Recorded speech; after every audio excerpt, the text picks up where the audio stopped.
بسم اللہ الرحمن الرحیم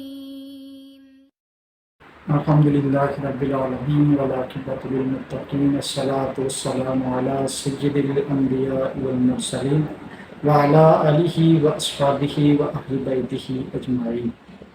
سامعین گرامی قدر، آج کا ہمارا عنوان حضور علیہ الصلوۃ والسلام کی حدیث پاک ہے کہ حضور علیہ الصلوۃ والسلام نے ارشاد فرمایا من حمل علینا السلاح فلیس منا، کہ جس شخص نے بھی ہم پر ہتھیار اٹھایا، یعنی جس شخص نے مسلمانوں پر ہتھیار اٹھایا، جس شخص نے بھی امت مسلمہ میں سے کسی ایک فرد کے خلاف ہتھیار اٹھایا وہ ہم میں سے نہیں۔ سامعین گرامی قدر، اللہ پاک اور اس کے پیارے رسول حضرت محمد مصطفیٰ صلی اللہ علیہ وآلہ وسلم نے ہمیں یہ بتایا اور یہ درس دیا ہے کہ مسلمان آپس میں بھائی بھائی ہیں۔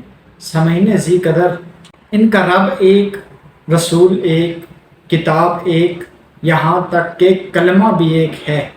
حضور علیہ الصلوۃ والسلام کی ایک اور حدیث پاک کا مفہوم اس طرح ہے کہ پوری امت مسلمہ ایک جسد واحد کی طرح ہے، پوری امت مسلمہ ایک جسم کی طرح ہے۔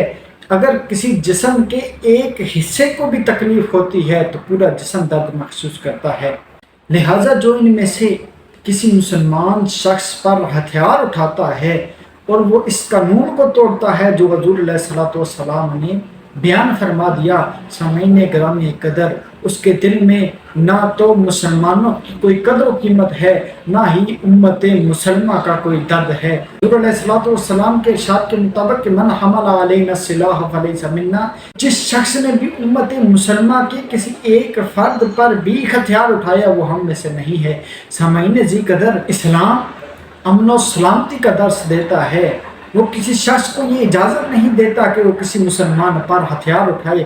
ہاں، جہاں شریعت اجازت دیتی ہے وہاں ہتھیار اٹھانا جائز ہے۔ کسی پر اسلحہ اٹھانے اور سونتنے سے ہو سکتا ہے کہ وہ شخص اپنے قابو سے باہر ہو جائے، ہو سکتا ہے وہ شخص بے قابو ہو جائے، ہو سکتا ہے وہ شخص طیش میں آ کر اسلحہ چلا دے اور پھر اس کی وجہ سے جہنم کے گڑھے کا ایندھن بن جائے۔ سامعین کی قدر، اسی لیے حضور علیہ الصلوۃ والسلام کی ایک اور حدیث پاک ہے، حضور علیہ الصلوۃ والسلام اس میں ارشاد فرماتے ہیں کہ کسی مسلمان کے لیے یہ جائز نہیں کہ وہ اپنے دوسرے مسلمان بھائی پر اسلحے کے ساتھ اشارہ بھی کرے۔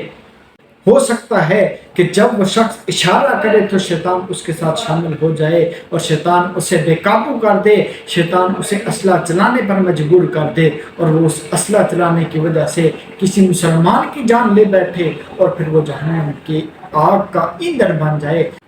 اس لیے سامعین گرامی قدر، ہمیں اپنے پیارے رب کے حضور یہ التجا کرنی چاہیے کہ خالق کائنات ہمیں کسی مسلمان پر ظلم جبر کرنے اور کسی مسلمان کے خلاف ہتھیار اٹھانے جیسے ناپسندیدہ عمل سے بھی خالق کائنات ہمیں محفوظ رکھے۔ خالق کائنات مجھے اور پھر آپ سب کو اس پر عمل کرنے کی توفیق عطا فرمائے۔ وما علینا الا البلاغ المبین۔